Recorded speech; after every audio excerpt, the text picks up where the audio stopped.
Big news! Sephora is now on Uber Eats. So if you find yourself facing a beauty emergency, like needing a last-minute gift, or you're just out of your favorite mascara, again, don't panic. We got you. Order now and get $10 off on Sephora orders of $50 or more on the Uber Eats app. Order now. Offer ends October 30th. One order per customer. Additional terms apply. See app for availability. Delivery fees may apply. The family that vacations together stays together. At least, that was the plan. Except now, the Dastardly desk clerk is saying he can't confirm your connecting rooms. Wait, what? That's right, ma'am. You have rooms 201 and 709. No, we cannot be 5 floors away from our kids. The doors have double locks. They'll be fine. When you want connecting rooms confirmed before you arrive, it matters where you stay. Welcome to Hilton. I see your connecting rooms are already confirmed. Hilton, for the stay. This is a Rogue Media Network podcast.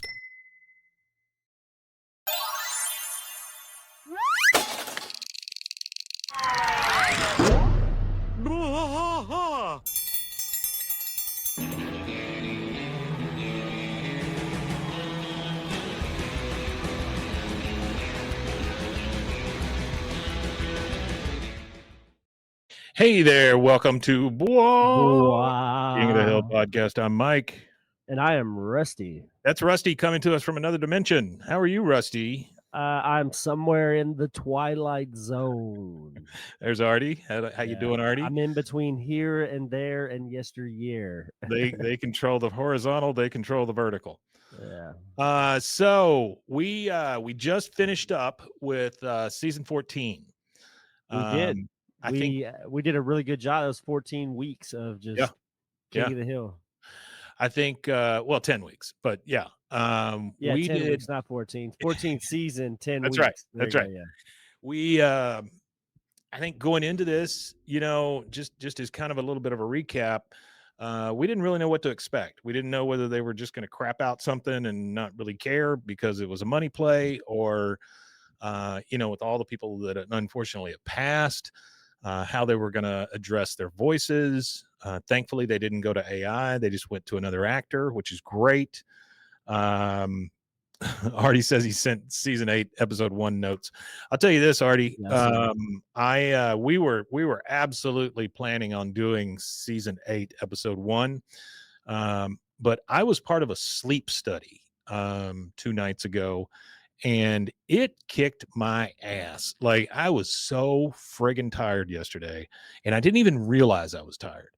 There is a picture of me that I sent out, and I might be able to get it up here, but I look like Darth Vader without his skin, because I had all the leads, and I had a big computer hanging around my neck and all kinds of stuff, and I had to sleep for 8 hours with that thing on. The one thing I told my wife I will not do is wear one of those masks all night. And so what they told me at that thing was, if you're breathing improperly, we will come in and put a mask on you. It didn't happen. So I was very happy about that. Now, so you're not losing sleep for breathing improperly. There's something other underlying. Yes. And I can tell them what it is. That's the way I am. I've been this way my entire life. I get about 5 to 7 hours. I mean, if I want to be absolutely truthful about it, but, and that's just the way it goes. I enjoy my TV, and I'm going to keep watching it. I mean, I've been tired since I graduated high school. That's it, man. That's it.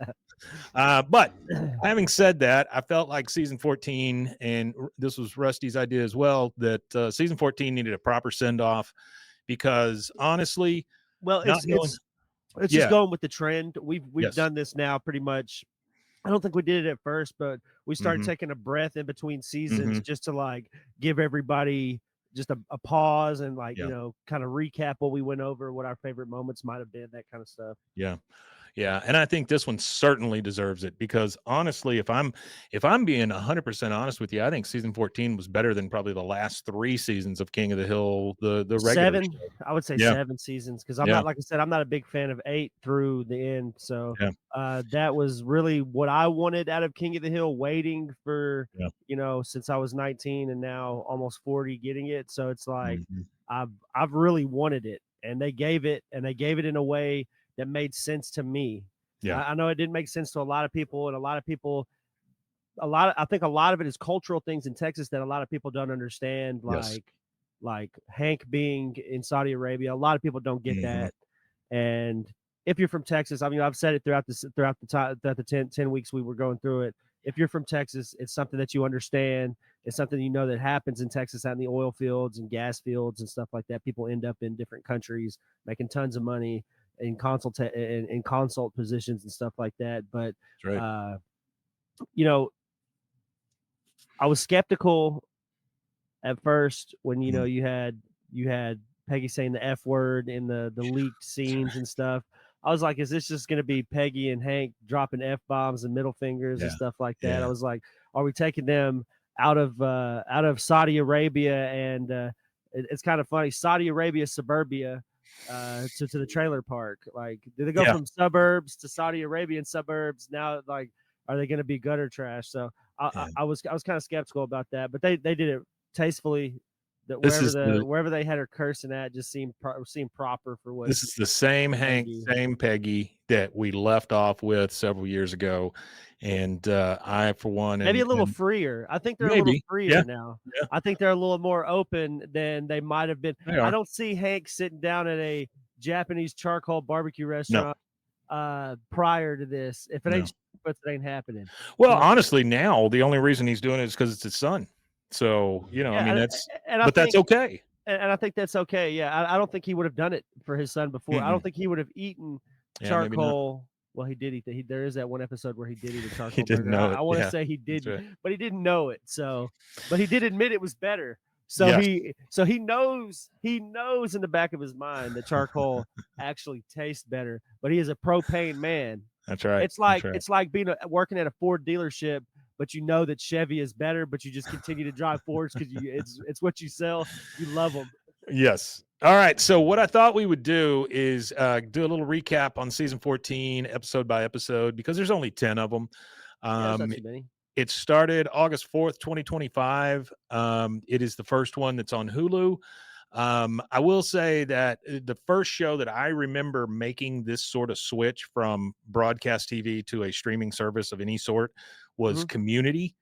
Community did a season on Yahoo. If you can visualize that, which is insane at this point, because there's nothing on Yahoo at this point, but they were ahead of their time. And I do remember watching that final season on Yahoo and them dropping an F-bomb and me going, holy crap, this is a whole new world.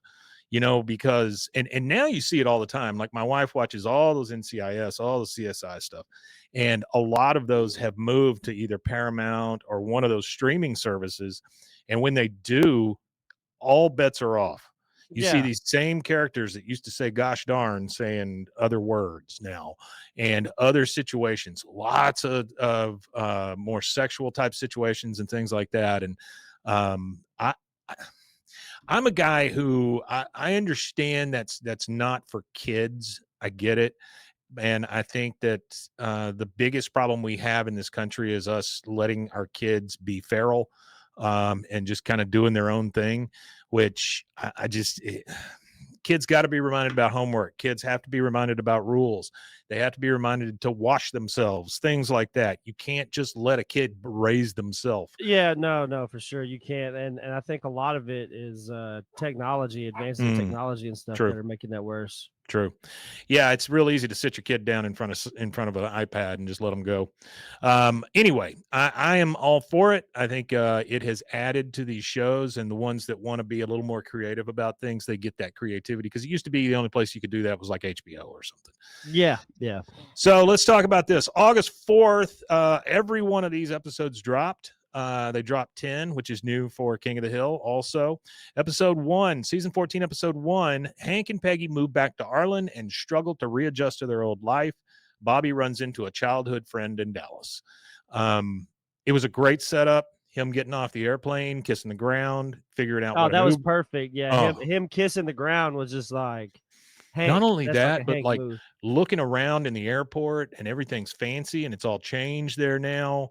I kind of imagine him leaving Texas and taking a hand trowel and scooping up a handful of Texas dirt and putting it in a Crown Royal That's bag right. and Yeah. taking it with him to wherever he Yeah. was going, Saudi Arabia. I think it'd be a Megalomart bag, but yeah. Or this is what I imagine even happened is the Saudi Arabian government. Everybody knows the amount of money, especially right now in the world. Like they just like 100 comedians just pissed off the entire internet sphere by going over there.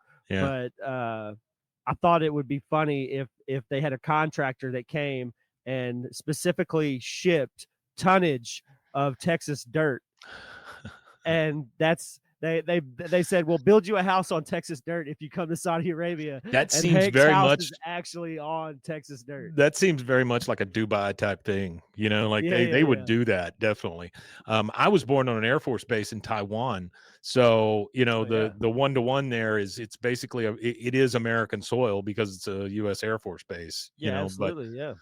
Okay. I really enjoyed the part about the Uber. I enjoyed finding out that Bill is a 500-pound man. That was unsettling. I think that was unsettling.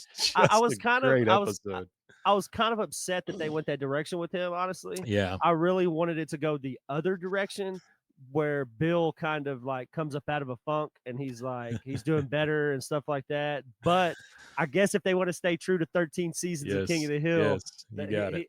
If he was going to heal, he would have healed, He just can't do it without Hank there. Seasons. Yeah, he definitely couldn't do it without Hank. Yeah. But I'm just I didn't really like the and that 500-pound back to the 280-pound guy. Like yeah, but man, come on. him. It's a cartoon. When it comes down to it, it is a cartoon. It is an animated show. Well, it would have been great if we got one episode where he like is wheeled out. They put him on a treadmill the whole time or something. Or he's wheeled out on a gurney, like a bed, like a hospital bed that he just rolls around in. That's like on a automated thing where he just wheels himself out there. That would have been good. Look at this. We got Jared R. And then we have the Rusty Shackelford show. That's me. Oh, that is you. That's me. Oh, okay. That's my YouTube. Right. Yeah, okay. I have that's my YouTube. What I post under is the Rusty Shackelford show. Okay. I like that. Yeah. I like that a lot. With a little bomb or whatever. Yeah, I like it a lot. That's nice. Okay, so that was season 1, and I think all of our fears were kind of quelched by that first episode.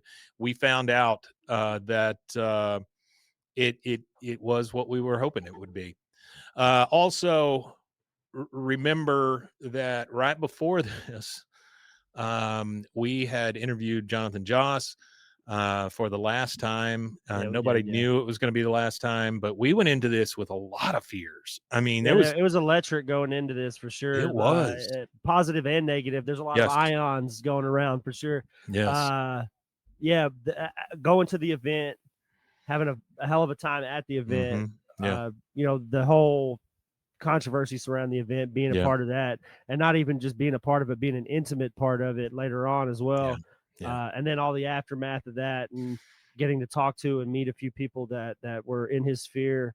It was just we went from being an outside commentary to now being an inside kind of, like we have like this greater perspective. Not, I wouldn't say fully, obviously, but we have this now the window's open and we're like saying hey through the window kind of thing. Like we're not looking in the window anymore. We're on the windowsill having a conversation now. So it's kind of it was a surreal thing for me for sure, for like the whole show. We went from Arlen resident to Bill. We are basically Bill now. Yeah, we're there. Yeah. We're on the block. So it was right. it was your camera messed up. It was really awesome to get to talk to him at all. Like I said, I wish there was more conversation to be had than what we had, but it was definitely interesting, and I don't know, it was a bittersweet thing. And then there was just me. If you could see there, I'm watching Julia Childs' baking show. She is there I am. Okay, I found Julia Childs again. Remember, that was my comfort show for a while, and then they took it off of Pluto TV. I have all of the fast streaming services, Yeah. the free ad supported TV Yeah. streaming services, and Xumo, XUMO, whatever one that is, that has all of the Julia Child stuff, the baking. It has the ones where she has the celebrity chefs from the 80s and 90s, you know. Yeah. So yeah, we're back on that again. That's the other one I want to just shortly give a shout out to is Pluto TV having that cool room at the event that we were able to go in there and meet some folks and have some fun. I mean, that was interesting. We were just looking for a place to sit down. Rescue lady. Yeah, we were just looking for a place to sit down, but we basically found a new friend, and I got my aura taken a picture of and all kinds of stuff. So it was that was a ton of fun. From what I understand is that they're supposed to be doing the same thing for season 15. Oh, really? That'd be great for an ATX thing. So yeah, if they do that, guys, we will definitely be there. We'll make it a point to be there. Yeah, 100%. I have already reached out to the people about some other things too. Well, not only that, this time I'm not just in the middle of starting the new job. I will have started. I will be into my new job, and I'll have plenty of expenditure for vacation and things like that. So I'll be able to take off to be there. Not only that, actually, they do it on the weekends anyway. So really, I'm off Thursday, Friday, and most Saturdays, every other Saturday. Cool. So it might end up working out where I don't have to do anything. But yeah. All right. Great. This episode is brought to you by Indeed. When your computer breaks, you don't wait for it to magically start working again. You fix the problem. So why wait to hire the people your company desperately needs? Use Indeed's sponsored jobs to hire top talent fast. And even better, you only pay for results. There's no need to wait. Speed up your hiring with a $75 sponsored job credit at Indeed.com/podcast. Terms and conditions apply. This episode is brought to you by Nature's Bounty. Nature's Bounty believes your body is brilliant, naturally designed to thrive, inside and out. For those always looking for new ways to support your health from head to heels, Nature's Bounty has a range of over 400 vitamins and supplements born from 50 years of trust and care. Nature's Bounty. It's in your nature. Visit naturesbounty.com to learn more. Season 14, episode 2, The Beer Story. Hank and Bobby are competitors in a home beer brewing competition. Boomhauer bonds with Luke Jr. over non-alcoholic beer. This is probably my least favorite of all 10. The beer episode, the beer competition stuff? Yep. You know why it's not my least favorite? Because I always enjoy seeing Hank and Bobby in competitive stuff or competitions or like the shooting thing when they go and shoot, or when Bobby wants to do this and Hank tags along, whether it's a sporting thing or whatever it is, and Hank's always there with him, because I think it again shows that Hank, no matter what silly beer's not silly, obviously that's why he liked it a lot more, but whatever silly stuff Bobby wants to try out or do, no matter how apprehensive Hank is of whatever that thing is, he's always there with him to do it. He's always by his side and supports him no matter how much he doesn't want to. I still enjoyed the episode. I'm just saying it as a whole of the 10, that's probably my last one. But it was still a good episode. Yeah. It's still a great episode. It's on the lower tier. Yeah, I see what you're saying. Yeah. Next one is it was all right. Go ahead. Next one is episode 3. Bobby gets grilled in search for his authentic Robata charcoal. Bobby is accused of cultural appropriation. The Hills and the Gribbles go to the Bush Presidential Library where Dale incites an incident. This one I enjoyed because we got to see however much you hate Chain, he is now part of this new story. And we got to see how big a dick he is. And we got to see what lengths Bobby would go to make his restaurant successful. And then we also got to see what lengths Hank would go to approve of what his son is doing and show his son some love in his own special way. I like the cultural exchange in this one. Yeah. You got people pressing Bobby about authentic Japanese charcoal and things like that, which, it is unique charcoal to Japan. And the only thing that makes it unique to Japan is the fact that the wood that it's made of is only found in Japan. Otherwise, there are similar types of charcoal.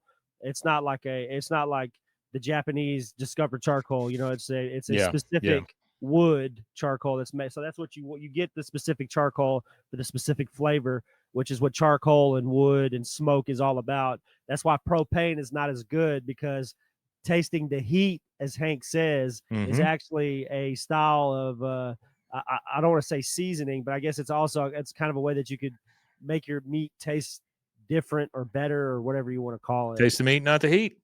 I also like this one for the cultural appropriation conversations that they had in it. Yeah, King of the Hill has never been afraid to approach things like that and give it a little jab.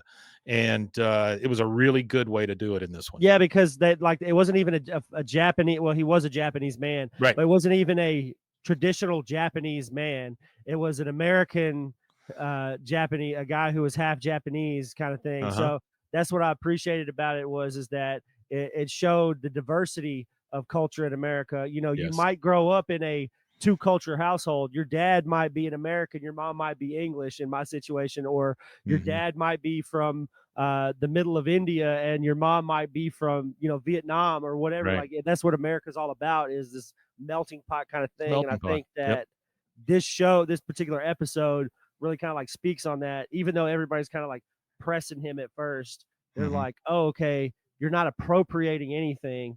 You're just making Bobby food, and Bobby food just happens to be similar to these things, similar to the things that these cultures have. The next one is episode 4, Chore Money, Chore Problems. Hank joins an app for handymen and struggles to get a good rating. Bobby learns that Connie is dating a mutual friend. So this is where we get the, non-committed monogamy or whatever it's called. Which I was very uncomfortable with that exchange. Yeah, because I know what that meant on their level. I know what that entailed. I know that was a power tool used by Shane Wasanasong to be able to use Connie. She's an attractive woman, intelligent at that, but also naive. So he was able to. I feel like that's what it became. She kind of shows, that she doesn't really care that, oh yeah, I'm a part of it too. Yeah. But I feel like that was just so she could have that sexual relationship, and not have to worry about being with a bunch of other people. Because I doubt that she was actually out there dating and sleeping with other people. Shane probably used that. Absolutely agree with you. Yep. The next episode is the football episode. Hank secretly becomes a football referee. When we say football, we mean soccer in this point. Bobby goes to buy a car and leaves the dealership with a horse. I like this one because we get some John Redcorn that Jonathan did record before his untimely demise. We get it's a weird story where a guy makes him take a horse home with him, but I get it. It feels like there's a parable here, like two Chevys are worth a horse in the bush. That's right. Like yeah. But the soccer stuff for Hank, I thought that was really cool because it shows again Hank's his open mind. He is willing to be diversified. You just have to tell him why. That's really it. And also I think a lot of what Hank is too is he's real hesitant about stuff because of all the preconceived notions behind things or what he's been told about stuff. But like when he goes to Saudi Arabia, the main sport they watch is obviously going to be football, soccer, So I think, when in Rome, Hank has no problem with participating and stuff. He's not one of those people that will move somewhere and make you do what he wants you to do. He's going to see what you guys are about and learn what they're doing. So I feel like he went over there, appropriated some of their culture, and learned a little bit about soccer. Well, and we find out some of that in the next episode too, which is Peggy's fade out. Hank discovers that Bill's new coworkers think he's married, while Bobby discovers Connie's boyfriend may be cheating on her. Peggy struggles with her self-identity after getting rejected from she was supposed to be a teacher or something online, and she was rejected from that. So Bill has made up this big story with his new black barbershop friends that he is married to Peggy and he's helped Hank lose 500 pounds. And that's a really good story. It's a great story. Yeah. The only thing that's unsettling about it is how willing Peggy is to participate.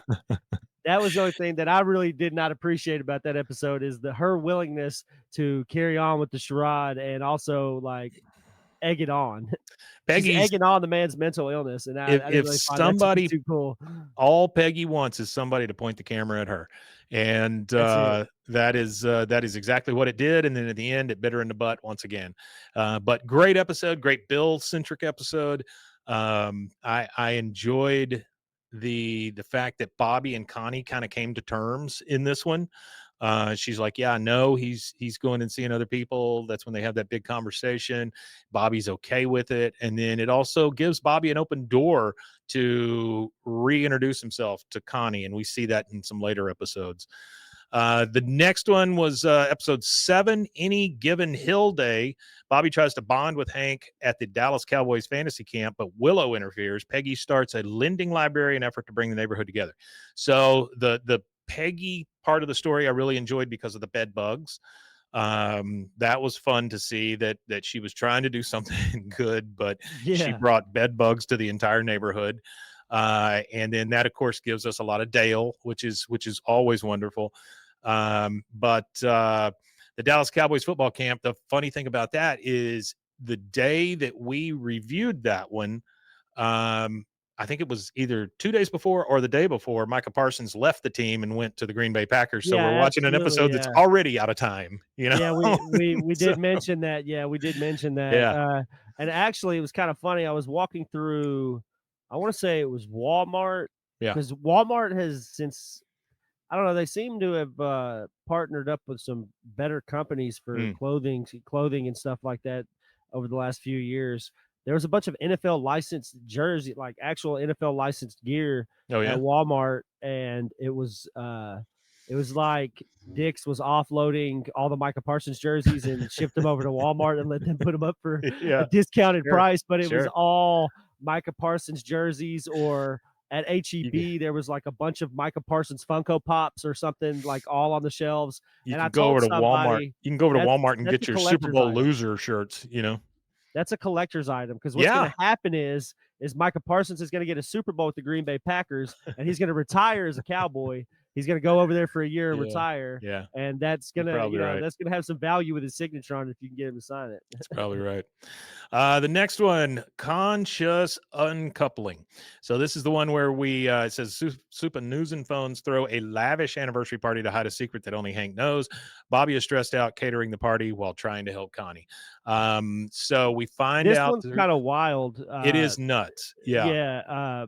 Because it's like, I could never imagine. I don't think any time I ever experienced in my life where a couple that it's either they got divorced, they hated each other for 50 years. Yeah. You know what I mean? Like they don't just get divorced and hide it and then still live together, and the dad lives in the shed, like, or the garage. I don't know if that's maybe that's something that's particular to Laotian culture. Maybe that divorce is so bad, and maybe that when they do divorce, the dad has to sleep on the couch or something. Maybe, I don't know. Yeah. But I thought it was really odd. I just I know that they have always tried to keep up with the Joneses, but I never thought that they would go to that like extreme to keep up with the Joneses or the Hills. You know, honestly, Khan's as bad as Peggy, if not worse, when it comes to that sort of thing. He wants to be on top, wants to be liked by everybody. You know, he's just a Laotian version of Peggy. But we find out that they've been divorced for a while. Khan's been living in the garage. We also find out that Bobby has a tough time with the catering of this big event, but that tends to work itself out. But then the way the secret gets out is Dale has a hidden camera there, and unfortunately hits the wrong button and shows Bobby and Connie talking on the big screen. Everybody figures out what's going on. And in the end, we find out that Hank and Peggy are more secure with each other than they ever thought. And so great episode. No Hank Left Behind is episode 9. Hank takes good Hank to a men's camp to instill good vibes, but the camp is not what Hank thought it would be. Peggy stays at Bobby's apartment after getting an MRI. I really enjoyed this one. And it's because this felt like a season 7 episode of King of the Hill. This was an old school Hank Peggy episode that had a decent morality story at the end for both parties. Hank ends up being fooled by this thing at the beginning, then figures it out, saves his son from it, and also saves the rest of the room from it. And Peggy is able to get closer to Bobby. Bobby figures out that he's not been spending enough time with his mother. They bond over a few things, and this is a very Hill family loving episode. And I agree. I like it is probably, this one and the next one are my favorite episodes of season 14. This was a really, really good one. Plus the pencil wars, which are always fun. That was probably my favorite part of it. Yeah. Cause I totally forgot all about that until I seen that. Yeah. I remember doing that as a kid. Yeah. Yeah. All right. Last one, season 14, episode 10, a sounder investment. A sounder is a herd of pigs. It's a herd of pigs. Peggy and Hank's friends start a pig eradication business, but Hank is hesitant to join them. Bobby and Connie struggle to bond as adults. In the end, Bobby and Connie are closer than they have been in years, which I really like that. Joseph is also there, which is always the case. The pig killing thing is almost secondary to all of this because it's more about Hank and his friends and his wife, and it is a good episode, and I don't even care really what the subject was. This is old school King of the Hill right here. This is the perfect way to go out in the season as well. So this was the pretty bow on the brand new car in the Christmas commercial for Hyundai. You know what I mean? Yeah, absolutely. So all in all, I don't know. If I was going 1 out of 10, I would give this season a solid 9. I thought it was 8.5, 9. Good. It was good, solid episode. The only thing that throws me off every once in a while is the animation, but I get used to it. And it's actually not as bad as I thought it was. It's not. Yeah, I really thought it was going to be a lot more jerkier, but it's not like we're watching Paper Dolls or anything, you know. Like they said, the technology that they used is just gone. It doesn't exist anymore. So yeah. Well, anyway, that pretty much ties up season 14. You know, that's why they can't make CRT TVs anymore. Is not necessarily because we don't have the capacity to make them and the stuff to do it with. We don't have the tooling for the machines anymore. We don't have the stuff to create them. We would have to rebuild from the ground up the entire industry because there's no residual stuff left behind. Like they had vinyl has existed for a long time and it never died out because there was enough enthusiasts with vinyl that vinyl just didn't die. Cassettes too. They still make cassettes and stuff. So those things were somehow survived. Even VCRs, there's people still making new VCR tapes. So even that stuff survived, but the technology to create the CRT TVs and the technology to create the VCRs, I'm sure in a foreign country somewhere, I'm pretty sure there's still probably third world countries that still manufacture and sell them. I'm pretty sure. Yeah. Yeah. Honestly, the other day I found myself wanting a VCR for something and I can't even remember what it was for. But all right. So I swear to God, next week, season 8, episode 1. Back on the wagon. Back to our regular format. And we hope that you all are able to join us. You want to tell them where they can find us? Yeah, you can find us at BWAAA KOTH at all social medias, and you can also email us at BWAAAKOTH@gmail.com. Awesome. We are so thankful for all of you guys. Yeah, appreciate it. Thank you for sticking with us for this weird way we did season 14. And we'll get back into it and just keep coming back. It works. So we love you. Thanks a lot. And one thing left to say. Oui, Matanye. Oui, Matanye, indeed.